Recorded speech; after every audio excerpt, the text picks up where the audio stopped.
Boa noite, senhoras e senhores.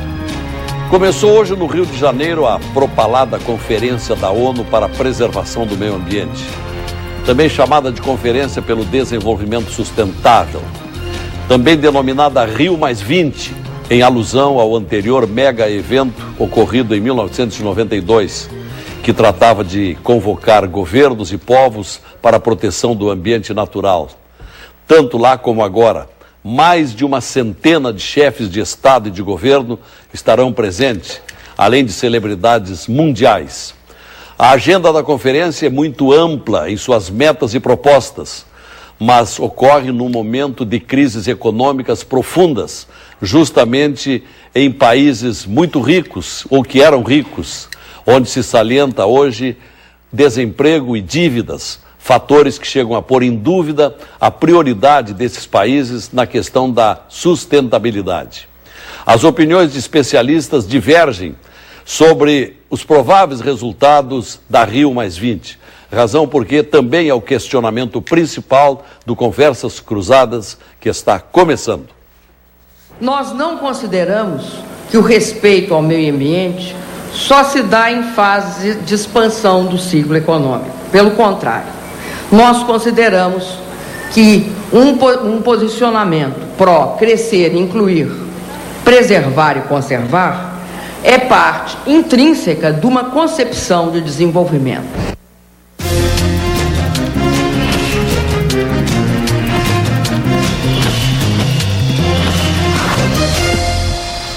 São convidados da TV Com para esse debate o biólogo, arquiteto e presidente da Associação Gaúcha de Proteção ao Ambiente Natural, Francisco Milanês, o vereador do PP em Porto Alegre, advogado especialista em direito ambiental, Beto Mech, o diretor da Quinta da Estância, uma fazenda totalmente autossustentável, Rafael Citone Gelser, e o professor do Departamento de Plantas Forrageiras e Agrometeorologia na Faculdade de Agronomia da URGS, Paulo César de Fátio Carvalho.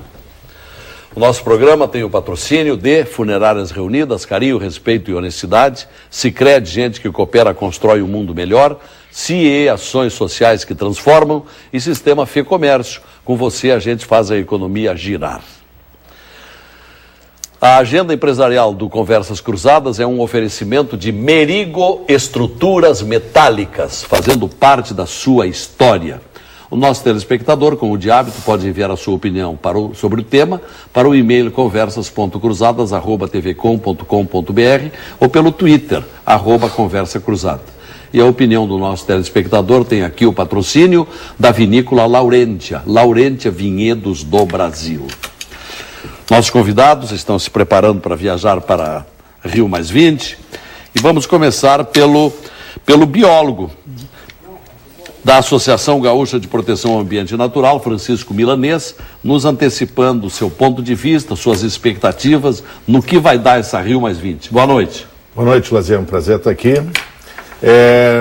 Na nossa forma de ver, a Rio+20, como todos os encontros da ONU, se divide em uma parte governamental e uma parte de participação popular da sociedade. A parte governamental normalmente é definida antes do encontro, né? E são negociações longas e enfim, que vêm sendo elaborados documentos. E a parte não governamental, ela acontece depois, porque se tramam lutas conjuntas mundiais, tratados não governamentais, como a Rio92, teve mais de 30 tratados não governamentais, e que vão acontecer nesses anos posteriores. Mas, esse ano nós temos um impasse que está mais claro, eu diria, porque na Rio92 veio o discurso do desenvolvimento sustentável, e óbvio, todo discurso tem duas faces no mínimo, e era uma faceta de maquiagem ambiental e uma faceta de desenvolvimento verdadeiro. Esse ano agora vem com mais força ainda a economia verde, que é de um lado a tentativa de mercantilizar de vez toda a natureza, o ar, a água, tudo, e transformar em produtos. Acha que é isso que está para isso acontecer? Está acontecendo porque nós temos a bolha que se formou e que explodiu nos Estados Unidos, Europa, financeira, nós estamos fabricando dinheiro irreal no mundo. E esse dinheiro não tem lastro, porque não tem riqueza proporcional a esse dinheiro da especulação de investimento. Dinheiro virtual. Dinheiro virtual. E aí, quando começa a explodir, ele começa a buscar bens reais, né? Como está tudo comprado e não é fácil, o planeta, né? Ficam criando, comercializando água, comercializando todas essas coisas. Isso é uma coisa que nós discordamos totalmente. Por outro lado, também, existe um discurso na economia verde que é um desacoplamento de produzir com poluir. Ou seja, eu deveria poluir um automóvel que eu produzo, eu tenho que produzir ele poluindo menos, e aí eu posso produzir mais, eu posso continuar crescendo se eu desacoplar, se eu produzir aquela coisa com menos poluição. O que é uma mentira também, porque eu não posso continuar crescendo. Nós temos que mudar os fatores. O Brasil, o país e o planeta estão em beira de colapso. Não é mais um discurso para 20 anos, infelizmente, eu gostaria que fosse. É um discurso muito próximo. A mecânica planetária não dá para afirmar, quem afirmar é mentiroso, mas nós estamos com problemas sendo detectados com a liberação massiva de metano no Polo Norte, etc. São coisas que não se esperava. A mudança, a alcalinidade do oceano está chegando ao ponto quase de liberar carbonato de cálcio do fundo. São coisas muito pesadas, de muitas milhares de toneladas de metano ou gás carbônico, etc. Então, nós temos que parar de fazer discurso, que os governos gostam muito, né? Assinam tratados, depois não cumprem, convenções e não cumprem, como aconteceu em 92, e nós temos que entrar na prática. O planeta agora, nós temos que nos unir, fazer atividades empresariais competentes, as pessoas que tiverem sensibilidades de ler esse momento histórico do planeta e se atirar, a população está favorável. A gente vê na manifestação massiva nas ruas de que todo mundo está interessado na questão. Então nós temos que usar os melhores cérebros para correr na frente com ele. Sempre assim os pioneiros e tomarmos ações práticas para que a gente não perca a nossa qualidade de vida. Mas a sua opinião, por enquanto, é de ceticismo. Eu diria o seguinte, existe um discurso que não vai ser adotado, mas eu acho... Não, eu estou otimista porque a cúpula dos povos...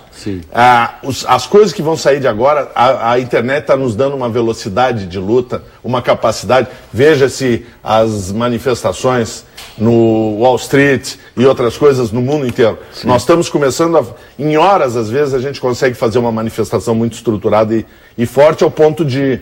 A Dilma recebeu, por exemplo, 2 milhões de assinaturas sobre a questão do Código Florestal. Então são coisas assim muito importantes que no passado seriam muito caras ou ficavam inviáveis. Então eu acho que está havendo tudo é uma disputa, né? Mas está havendo um momento muito importante onde eu acho que o cidadão planetário vai assumir o controle. Porque a economia, que é muito bem-vinda, o empreendedorismo, nós somos favoráveis, ela tem que atender às verdadeiras demandas e não criar necessidades artificiais, né? E a população está querendo produtos sérios, está querendo alimentação orgânica, está querendo bens mais duráveis, está querendo esse tipo de coisa, está querendo informação séria. É verdade. Né? Hoje já há supermercados de alimentação orgânica, produtos orgânicos, como nunca. Né? Exatamente. Os empresários que souberem ler essa demanda da população vão ganhar dinheiro como nunca se ganhou antes. E melhor, terão uma atividade durável, terão uma atividade cada vez maior. Pois não. Vereador e advogado Beto Meix está se preparando, viaja amanhã para Rio +20. Boa noite. Boa noite, Nazé, colegas de bancada, a satisfação de estar mais uma vez nesse programa, que pauta muito bem, com muita transparência, assuntos relacionados ao meio ambiente. O Milanês introduziu muito bem o assunto, o programa também introduziu muito bem, mas eu queria colocar aqui algumas questões assim, um pouco mais pontuais, começando pelo Brasil. O Brasil, mais uma vez, está perdendo uma grande chance. Cedia a Rio +20, não conseguindo ser protagonista. O Brasil tinha tudo para chegar na Rio +20 como o país protagonista do desenvolvimento sustentável. O que acontece? Protagonista como propostas ou como exemplo? Os dois. Então, desde logo, quem será o protagonista principal desta... Não vai ter. Não vai ter nenhum? Não. Só podia ser o Brasil. Exatamente. Só podia ser o Brasil. Aí que eu ia dizer. Só tem um país de porte que tem como ser protagonista e não está conseguindo, ou não quer, sei lá, pegar esse trem que é para ele, que é o Brasil. Sim. O Brasil, ao invés de optar pelo carro elétrico, isenta de IPI o carro a gasolina e o caminhão a diesel e tributa em 25% o carro elétrico. O Brasil, que tem que domina como ninguém a tecnologia do biocombustível, está optando pelo pré-sal. Quer dizer, nós, Brasil, não. E a gente cai nessa. O pré-sal, por exemplo, claro que eu, como brasileiro, me orgulho e acho que ele tem que ser utilizado. Mas com cautela, com tecnologia. Nós não temos a tecnologia ainda para explorar com segurança um petróleo que está lá a 5, 7 mil metros de profundidade. Tem que fazer a pesquisa, obviamente. Né? Então, são questões como essas que outra... Nós vamos chegar na Rio+20 com o maior retrocesso da história do país, que é a alteração do Código Florestal brasileiro. Quer dizer, que além de botar em risco a biodiversidade brasileira, ainda por cima põe em risco a maior atividade produtiva brasileira, que é a agrícola. Não, e outra, com um discurso que é o seguinte: preservar o meio ambiente é uma punição, preservar o meio ambiente é uma punição, degradar é algo saudável e bom, porque o pequeno agricultor pode degradar, o grande não pode. Essa é a síntese. Agora, desde logo, por que isso acontece com o Brasil? Isto é equívocos, desvios de políticas governamentais? Sim. Agora, o que é importante colocar, e o programa introduziu muito bem, a Europa está nos mostrando, o que muitos já sabiam, de que a maior preocupação deles é a economia e ponto. Claro. Eu digo dos governos, estou falando da população europeia. Porque a Alemanha nem vem. A Merkel nem vem. A Merkel não. Mas exatamente a Alemanha que é um exemplo, então, é o melhor exemplo. Porque estão mais preocupados e tudo bem, até se entende isso, com a crise econômica europeia, do que com o meio ambiente propriamente dito. Os Estados Unidos, idem. Não vem. Mas estou falando da Alemanha, que é mais emblemático. Isso é bom esclarecer. Os Estados Unidos e a Alemanha não vêm. Não vêm os mandatários. Os governos. Os mandatários não vêm. Chefes de Estado. Né? Chefes de Estado. Vem, obviamente que vem os representantes. Os chineses vêm, o chefe de Estado. Estava em dúvida ainda. Eu sabia que vinham, mas não. Mas que está aproveitando muito bem essa onda. Sim. Quem mais está dominando hoje a tecnologia solar, por exemplo, é a China. Produção de bicicleta elétrica, motor elétrico, tudo chinês. Então, o que não quer dizer que o Brasil ainda não possa, até o final da Rio+20 e no desenrolar da Rio+20, ainda conseguir protagonizar. E o Milanês também colocou uma coisa fundamental. Quando é que as ONGs explodiram? Com a ECO 92. Foi no aterro do Flamengo. Foi. Ali foi um divisor de águas, da participação da sociedade no processo de decisão. O mundo de barracas. De uma forma geral, porque meio ambiente é muito mais do que cuidar apenas, entre aspas, dos recursos naturais. É fazer com que as pessoas realmente decidam junto com os governos. E a ECO 92 mostrou que algo sagrado no desenvolvimento sustentável é a participação da sociedade no processo decisório. E ali na ECO 92 houve ali um avanço brutal nessa questão, e mais uma vez, e eu estou indo muito mais para as paralelas, como se diz, do que para Rio Centro, embora também vou, porque é ali que tu consegue realmente fazer com que as coisas aconteçam. Agora, que pouco repercute na política do país, né? Aos poucos vai repercutindo. Repercute de forma indireta. Pelo menos cria consciência. Vai repercutindo aos poucos. Pois não. Deixa eu ouvir então o Rafael. O Rafael Cittoni Geuser é diretor da Fazenda Quinta da Estância, que é autossustentável e está seguindo para lá amanhã também, né? Boa noite. Boa noite, Lazier. Boa noite aos ouvintes, colegas de mesa. Estamos viajando de madrugada aí para participar, exatamente. Tem algum voo especial? Não, às 5 horas da manhã. Tem um voo assim? Isso. Tomara que tenha... Não teto, tenha né? É verdade, esse é o meu maior medo. Que nós já tem compromissos pela manhã por lá. Bom, eu concordo com o que o Beto colocou, que o Francisco Muniz também colocou. Eu acho que assim, a Rio+20 ela tem uma possibilidade de ser um marco. Por que um marco? Porque ela tem possibilidade de integrar 3 forças, que é a parte governamental, que já estava integrada na 92, que é a parte da sociedade organizada, que já estava integrada na 92, mas com a iniciativa privada, que eu acho que em 92 ela ficou à margem dessa discussão. E essa inserção da iniciativa privada, ela se dá através de uma nova visão que a ONU desenvolveu com a entrada do Kofi Annan, na época ainda no ano de 2000, como o diretor da ONU na época. Ele criou o Pacto Global das Nações Unidas.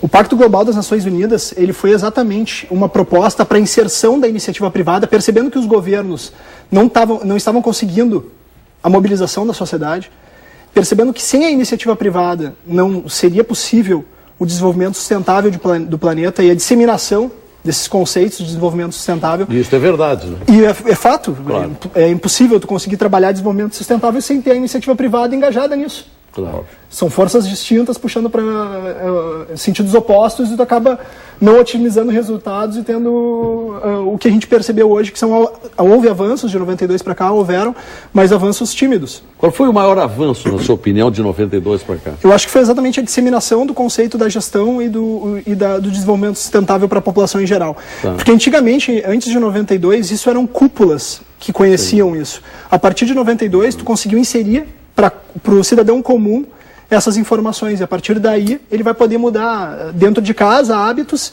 e com isso mudar a sociedade também. E a própria palavra sustentável, ela se inseriu na linguagem brasileira. Muito. E durante muitos anos as pessoas não sabiam o que queria dizer. Hoje já sabem. Muitas vezes de forma positiva, como a gente percebe de empresas que têm uma responsabilidade realmente e atuam com sustentabilidade, e algumas vezes no sentido do greenwashing, que seria na realidade um marketing verde, que a empresa de fachada, que a empresa não desenvolve ações efetivamente sustentáveis e acaba se vendendo como um produto eco, sem ter ações internas eco. Isso é um ponto negativo. A questão que foi colocada sobre a questão do planeta, eu acho que a gente pode ser bem cético com relação à questão das mudanças climáticas, como as pessoas gostam de ser, e as pessoas que são contra as mudanças climáticas se dizem céticos e pragmáticos. Eu vou ser bem cético e pragmático. Se a gente analisar o planeta comparado com uma empresa a gente trabalha o ano todo, tá, Lezinha? Sim. A gente consegue um resultado ao final do ano que é o lucro dessa empresa. A gente pode fazer duas coisas com esse lucro, sendo bem simplista. A gente pode ou dividir esse lucro, usufruindo desse lucro, ou reinvestir na sua própria empresa, aumentando o seu patrimônio líquido e aumentando a capacidade dela de gerar lucro no ano seguinte. O que a gente percebe com o planeta? O planeta tem uma biocapacidade de regeneração. Essa biocapacidade de regeneração, ela é utilizada pela população, ela tem um lucro, que é essa biocapacidade, ela pode ser utilizada por todos nós, assim, por todos os seres vivos que estão no planeta hoje, pode ser utilizada, mas a questão é, nós utilizamos toda a nossa biocapacidade e ainda assim entramos no vermelho, não utilizando reservas, porque a gente não criou essas reservas. A gente está comendo o patrimônio líquido do planeta e fazendo com que no ano seguinte a gente não tenha o mesmo resultado que nós tivemos esse ano. Então a gente tem um dado do WWF, por exemplo, que diz que esse ano, em média, uma perspectiva, esse ano os recursos naturais renováveis, eles vão se extinguir a biocapacidade no dia 30 de agosto. Ou seja, de setembro a dezembro a gente vai estar trabalhando no vermelho, comendo o patrimônio líquido do planeta. Ou seja, ano que vem, certamente a nossa capacidade de gerar lucro por ter consumido esse patrimônio líquido não vai ocorrer. E vai comprometer ainda mais, e a gente vai entrar no colapso que o Beto falou, que é exatamente, que tu também falaste, Francisco, que é exatamente a questão da quebra do planeta. Muito bem, eu vou lhe pedir daqui a pouco para começar o segundo bloco, para falar sobre uma particularidade, falar sobre as águas no Brasil. Porque se há um produto que deveria ser mais cuidado e que não tem sido suficientemente cuidado, e se isso ensejará algum melhor resultado durante essa conferência. Para nós tratarmos um pouquinho aqui de coisas mais práticas, mais palpáveis, da nossa vida, do cotidiano. Professor Paulo César Carvalho, boa noite. Boa noite, Lázia, boa noite, colegas, boa noite, ouvintes. Uma satisfação estar no programa com todos. Eu tenho uma perspectiva otimista em relação ao encontro da Rio+20. É óbvio que eu não acredito que no dia seguinte da reunião nós tenhamos mudanças significativas do cenário. Acho que a perspectiva não é exatamente essa. Mas é mais uma consolidação, eu entendo como um processo. O nome, né, ambiência, sustentabilidade, isso vai integrando, né, o vocabulário nosso, como dissesse muito bem, né? Eu vejo um pouco pelo meu filho, né, o Guilherme. que tem 10 anos na escola, o que ele recebe de informação sobre o ambiente, fica me colocando... Esses já terão outros cuidados. Exatamente. Então, por isso é o que eu chamo de um processo. Tem uma nova geração aí, e eu acredito muito nela, na mudança da forma com que nós usamos os recursos naturais. Eu acredito que isso vai mudar muito rapidamente, em função dessas novas gerações que são muito mais conscientes do que nós. Isso também é reflexo do resultado da Rio 92. Esse é resultado de todo esse processo. Tá? Então, eu acho que nós vamos avançar, né? Eu trabalho com o setor agrícola, né? Que é um setor importante dentro das emissões de gases de efeito estufa dos inventários nacionais, né? Eu acho que nesse respeito o Brasil é um player importante, se não, para não dizer primeiro, né? Em relação a isso no mundo, e nós estamos num bom momento de apresentação de tecnologias no mundo agrícola e pecuário, né?